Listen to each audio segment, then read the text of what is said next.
Sir साहब, सवाल यही उठ रहा है कि जैसे इराक में बहाना बनाया गया था मास डिस्ट्रक्शन वेपन्स का और अटैक किया गया था, इस तरह से यहाँ भी ये बहाना बनाया गया है कि न्यूक्लियर प्रोग्राम को सबोताज करना चाहता है इसराइल और अपने लिए ख़तरा समझता है अपनी बका के लिए। इसमें किस हद तक इंतज़ामात में हकीकत है जो हमले का जवाब बने? आप सही कह रहे हैं, मेरा भी यही ख्याल है। जो सारी एविडेंस है, जब मैं डॉट्स को कनेक्ट करता हूँ तो काफ़ी सारे डॉट्स कनेक्ट हो जाते हैं। एक तो ये है कि नेतन्याहू एंड अदर एनालिस्ट वो रिकॉर्ड पे हैं जिन्होंने कहा था कि पहले ये लिबिया और सीरिया और लेबनान और हमास और हिजबुल्लाह और इनको हम ख़त्म करेंगे and then finally we will turn to Iran. अच्छा, अब बात यह है कि ईरान के अंदर क्या करेंगे। अब let me answer one question कि ये न्यूक्लियर के ऊपर अटैक थी जो इजराइल कहता है कि हमें न्यूक्लियर से खतरा था इसलिए हमने ये अटैक किए। अभी हाल ही में गालबन मार्च के अंदर मैंने एक स्टेटमेंट पढ़ा था फ्रॉम तुलसी गबार्ड जो कि अमेरिका की नेशनल इंटेलिजेंस एजेंसी की हेड है। उन्होंने एक इंटरव्यू के अंदर in front of Congress some elements of Congress committee ये कहा है और ये चेक किया जा सकता है, मैंने खुद पढ़ा है। उन्होंने कहा कि Iran is nowhere near creating building a nuclear bomb जी, और कोई इसी किस्म का इम्कान नहीं है कि वो न्यूक्लियर बॉम्ब बनाने जा रहे हैं या वो बनाएंगे। और यहाँ तक जो बेसिकली जो इंडिपेंडेंट एनालिस्ट हैं वो ये कह रहे हैं कि अयतुल्ला खमेनी जो है, जब इन्होंने 2018 में जब बातचीत हो रही थी 18-20 में विद डोनाल्ड ट्रंप और वो ट्रीटी को चेंज करना चाह रहे थे, तो उस वक्त अमेरिका कन्विंस था कि एज लॉन्ग एज ये लीडरशिप जो है इन्होंने इनरिचमेंट बंद की हुई है, इन्होंने बिल्कुल इनरिचमेंट नहीं की और कोई इरादा नहीं है ईरान की लीडरशिप का to go head and make nuclear weapons और to enrich uranium up to 90% bomb making level. और वो ये कह रहे थे कि इनका सिर्फ इंटरेस्ट ये है ईरान का कि सैंक्शंस जो लगे हुए हैं ईरान के ऊपर उनको खत्म किया जाए और ताकि वो अपनी मईशत चला सके और अपने लोगों के लिए कुछ खुशहाली की बात करें। इतना अरसा हो गया कि दे आर अंडर स्ट्रेस और कोई किसी किस्म के इंडिकेशन नहीं थी कि अयतुल्ला खमेनी जो है वो बम बनाना चाहते हैं या उन्होंने कोई धोखा देना है। वो अपनी एग्रीमेंट जो की थी ओबामा के साथ उसको वो बरकरार रखना चाहते हैं और ये अमेरिकन थे जो कि थोड़ी बहुत गड़बड़ कर रहे थे और इसीलिए उन्होंने सैंक्शंस बढ़ाने के लिए, कम करना नहीं बढ़ाने के लिए ये सारा वो पुरानी एग्रीमेंट को खत्म कर दिया था। तो सारी इंडिकेशंस यही थी कि Iran is not going ahead with making the bomb, nor is it going ahead enrichment. ये सारा ड्रामा कि जी 60% तक एनरिचमेंट हो गई है, नए नए सेंट्रीफ्यूजेस लग रहे हैं, बड़ी इफिशिएंसी से काम हो रहा है, दिस वाज नॉनसेंस। और ये अमेरिकन इंटेलिजेंस कम्युनिटी ने इसको तस्लीम भी किया था कि Iran is backed of from the nuclear thing. इस वक्त उनका स्ट्रेस इज ऑन सैंक्शंस, इसको खत्म किया जाए। और यहाँ जो था द ऑपोजिट कि सैंक्शंस बढ़ाए जाएं और प्रेशर डाला जाए।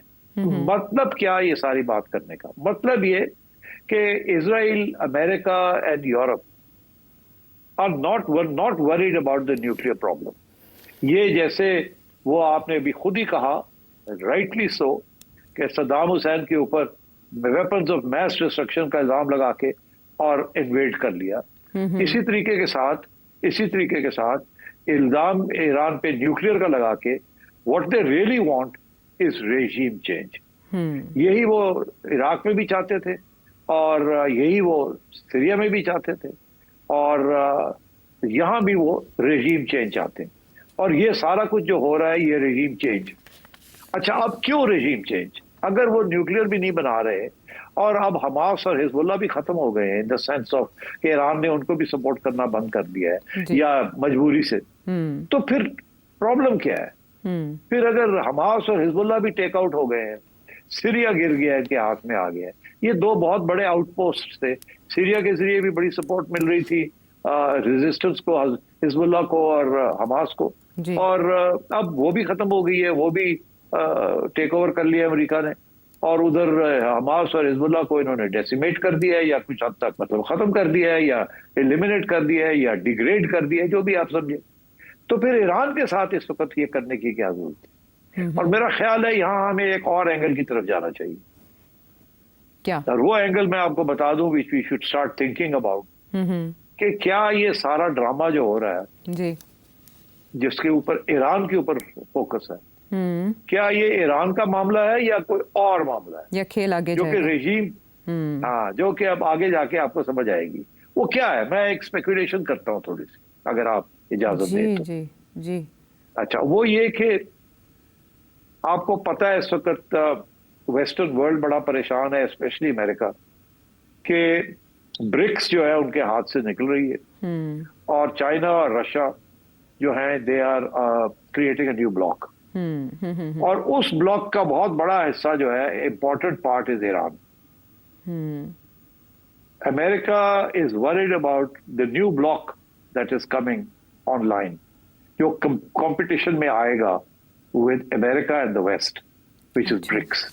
ब्रिक्स को इनलार्ज किया जा रहा है, अभी पाकिस्तान को भी उसमें डालने की कोशिश की जा रही है, वो क्या इनवाइट किया गया। और ब्रिक्स की लीडरशिप जो है इस वक्त 3 ममालिक के पास है, इंडिया के पास अब नहीं रही, अब चाइना, रशिया और ईरान के पास आ रही है।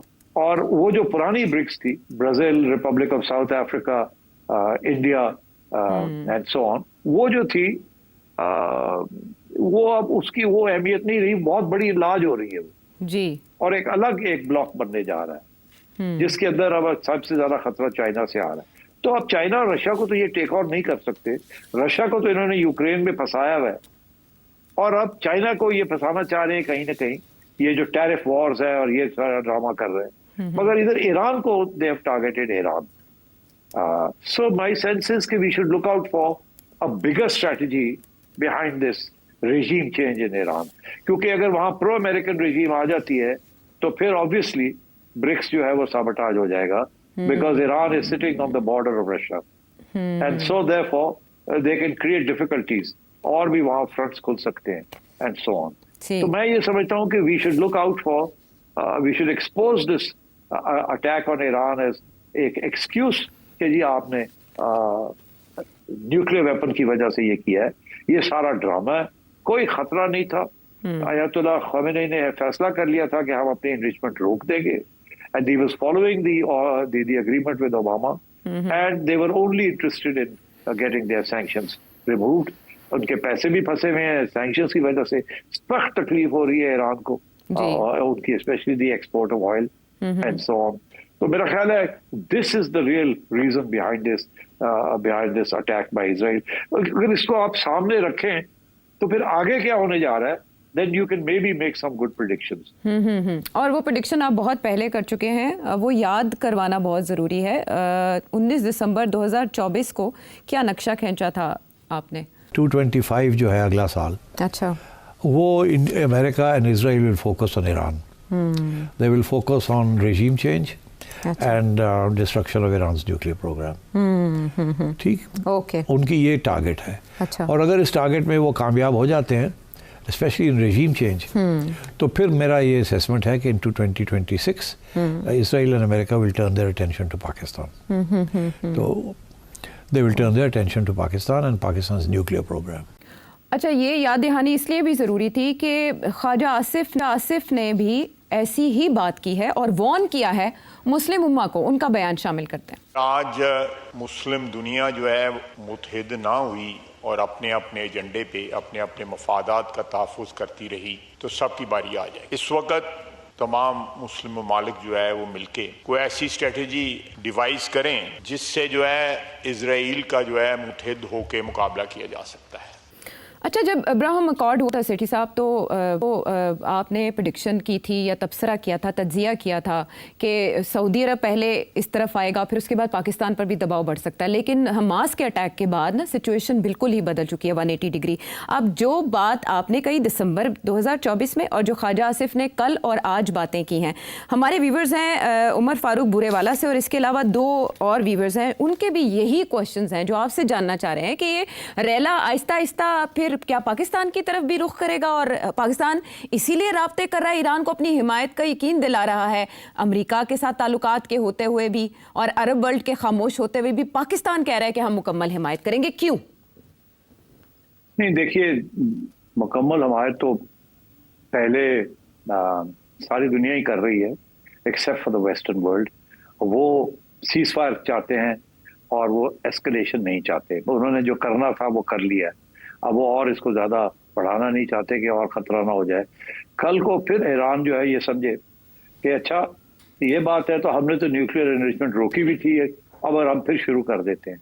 और ये ना हो, क्योंकि ईरान सीरिया नहीं है, ईरान लेबनान नहीं है, ईरान इजिप्ट नहीं है, एंड सो देयरफॉर, और सबसे ज़्यादा इस वक्त ईरान की हिमायत चाइना और रशिया कर रहे हैं। They are very solidly behind Iran. अभी मैंने सुना है कि रशियन स्टेटमेंट्स आ रही हैं, अब आनी शुरू हो गई हैं जी। कि रशिया को भी बात समझ आ रही है कि ये जो सारा कुछ हो रहा है, this is not only about Iran nuclear program, this is something more. And I think अब आप देखेंगे कि चाइना एंड रशिया ज्यादा अग्रेसिवली बात करेंगे, and I think because they see the threat that is coming. And I think Khawaja sahab ने जो बात की है मुस्लिम ममालिक की, देखिए ख्वाहिश तो बड़ी नेक है, इसमें तो कोई शक नहीं, मगर ये जो नेशन स्टेट है ना, 20th सेंचुरी और 19th सेंचुरी का फिनोमेनन, इसमें मजहब जो है doesn't play a part in state policy. सिर्फ जहां इनकलाब आया हो, इस्लामी इनकलाब आया हो, जैसे ईरान में आया, तो फिर yes it plays a part, जैसे कि ईरान के अंदर it has played a part. जैसे कि सोवियत यूनियन के अंदर जब सोवियत इनकलाब आया था तो सोशलिस्ट थॉट को प्रमोट करने की बात, एक्सपोर्ट करने की बात आई, मगर मॉडर्न डे सोवियत यूनियन तो स्प्लिट हो गया ना, उसके बाद टूट गया। जी। तो now socialism is not a part of the ideology of Russia. इसी तरीके के साथ चाइना बड़ा रियलिस्टिक हो गया और प्रैग्मेटिक हो गया, they are not exporting revolution. और ईरान ने भी Aahista Aahista was coming to a position where they would have stopped exporting revolution or Islamic revolution. तो इसलिए मेरा ख्याल है that was one of the reasons that they realized कि अब the Islamic government and revolution जो है वो उसमें से steam निकल रही है, भाप निकलनी शुरू हो गई है, because लोग तंग है वहाँ, and they have not been able to deliver, and the sanctions जो हैं they've hurt them very badly, और उनके जो proxies थे उनको one by one over a period of time they've been taken out or degraded। तो इसलिए मैं समझता हूँ कि ईरान की तरफ से अब उस किस्म का खतरा नहीं था। अब मेरा ख्याल है बिगर गेम आ गई है। अब मुस्लिम ममालिक जो ख्वाजा साहब ने बात की है, एज आई सेड, ख्वाहिश तो बड़ी नेक है, बट दीज आर स्टेट्स, वो तो ना उनकी पॉपुलेशन होंगी Muslim, but they are not Islamic states, they are not exporting Islam और एक्सपोर्टिंग रेवोल्यूशन। और उनके जो स्टेट टू स्टेट रिलेशंस है are not based on religion, they are based on secular state interests. This is always the case. तो अब इस Iran का भी यही हो रहा था। Say Iran's relationship with Pakistan was based on secular interests, Iran versus Pakistan. Otherwise तो फिर अगर एक ही किस्म के मुस्लिम या इस्लामिक इंटरेस्ट होते तो इतनी टेंशन भी ना होती। ईरान पाकिस्तान के अप एंड डाउन है ना रिलेशनशिप। वो समझते हैं कि हम अमेरिका के एजेंट हैं, हमें ट्रस्ट नहीं करते, हम कहते हैं कि ये तो रेवोल्यूशन में है, इन्हें प्रैग्मेटिज्म भूल गए हैं, and so on, and we don't know ये साथ देंगे कि नहीं साथ देंगे। फिर ईरान के भी जो स्टेट टू स्टेट इंटरेस्ट है, मैं एग्जांपल देता हूँ आपको, ईरान ने चाबहार पोर्ट जो है वो इंडिया के हवाले कर दी है, which is going to be competitor of Gwadar and of Karachi, और इंडिया को एक एक्सेस मिल जाएगी into Afghanistan and Central Asia in competition with Pakistan. तो जाहिर है we would have been very upset कि ये आपने क्या किया, और उन्होंने अपने इंटरेस्ट देखे, उन्होंने इंडिया के वाले कर दिए। इंडिया जो है वो उन्होंने हमें सपोर्ट किया है ऑन द वॉर, कंडेम किया है इंडिया की attacks on us, but at the same time India के साथ बिजनेस कर रहे हैं वो ठीक ठाक किस्म की। तो मतलब है this is the way it happens. तो ये मुस्लिम ममालिक जो हैं, बड़ी गनीमत है कि ये OIC वाले जो है ये इकट्ठे हो गए हैं कंडेम करने के लिए। OIC ने तो आज तक सवाए लिप सर्विस के कश्मीर कॉज को भी नहीं तस्लीम किया, और ये पैलेस्टीनियन कॉज को भी सही तरीके से तस्लीम नहीं किया in terms of giving concrete help. तो सो यू नो वो तो अब MBS जो हैं वो हटे हैं पीछे फ्रॉम द अब्राहम अकॉर्ड्स, अब वो लीड भी कर रहे हैं OIC को। अब थोड़ी सी इंडिपेंडेंस आ रही है इनके अंदर, हालांकि they very close to America, America के साथ सब कुछ चल रहा है इनका, मगर यहाँ आके वो इसराइल के खिलाफ तो पोजीशन लेंगे। मगर सो आई थिंक ये ख्वाहिश अच्छी है, मगर आप एक्सपेक्ट कुछ ना करें फ्रॉम मुस्लिम कंट्रीज कि उनकी रियासतें जो हैं वो यूनाइट होकर इसराइल के खिलाफ कोई एक महाज बनाएंगी या they will and up fighting with Israel.